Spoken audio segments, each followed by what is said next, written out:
హైదరాబాద్ ప్రధాన వార్తలు చూసుకున్నట్లయితే హైదరాబాద్ కూకట్పల్లిలో విషాదం చోటు చేసుకుంది. కేబీహెచ్పీ కాలనీలో నివాసం ఉంటున్నటువంటి రామకృష్ణ రమ్యకృష్ణ అనే దంపతులు గత రాత్రి ఆత్మహత్య చేసుకున్నారు. దానిలో భాగంగానే రామకృష్ణ అనే వ్యక్తి కత్తితోని గొంతుకేసుకుని అక్కడికక్కడే మృతి చెందగా భార్య మాత్రం హాస్పిటల్లో చికిత్స పొందుతుంది.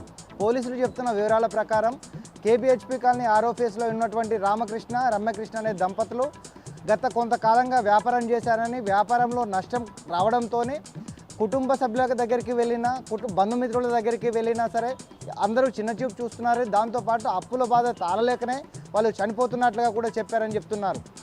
దానిలో గత 5 రోజులుగా వచ్చేసి ఇరువురు ఆత్మహత్య చేసుకోవడానికి ప్రయత్నించారు. దానిలో భాగంగానే ఒకరోజు చేతులు కట్ చేసుకోవడము మరియు గొంతు పైన కట్ చేసుకోవడం ప్రయత్నించారని, 5 రోజులుగా కూడా వీళ్ళు ఆత్మహత్య చేసుకోవడానికి ప్రయత్నిస్తున్నారని చెప్పేసి కూడా పోలీసులు చెప్తున్నారు. గత రాత్రి ఇద్దరు ఆత్మహత్య చేసుకోవడానికి ప్రయత్నించగా దానిలో వచ్చేసి భర్త చనిపోయాడు, భార్య మాత్రం చికిత్స పొందుతుందని పోలీస్ ఏసీపీ చెప్పారు.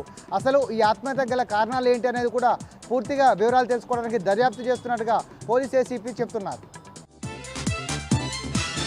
ఇక మరో వార్త చూసుకున్నట్లయితే బాలానగర్ డీసీపీ పరిధిలోని బైక్ దొంగతనాలకు పాల్పడుతున్నటువంటి దొంగల మూటాను పోలీసులు అరెస్టు చేశారు.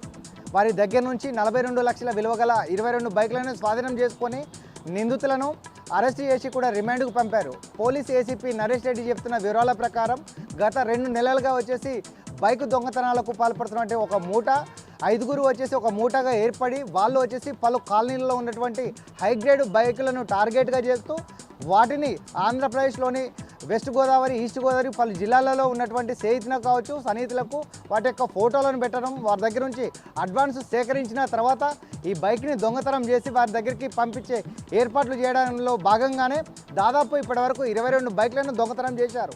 వాటిని ఛేదించడానికై బాలనగర్ డీసీపీ పరిధిలోని 2 స్పెషల్ క్రైమ్ టీములు ఏర్పడి వారి యొక్క ఎక్కడ దొంగతనాలు చేస్తున్నారని ఒక టార్గెట్గా పెట్టేసి దానిలో నిన్న రాత్రి చౌరస్తాలో ఒక నిందితుని పట్టుకొని అతని యొక్క బైక్ని తీసుకొని అంటే నెంబర్ ప్లేట్ లేకపోవడంతో అనుమానితుడిగా అరెస్ట్ చేయడంతో అసలు నిజం బయటపడింది.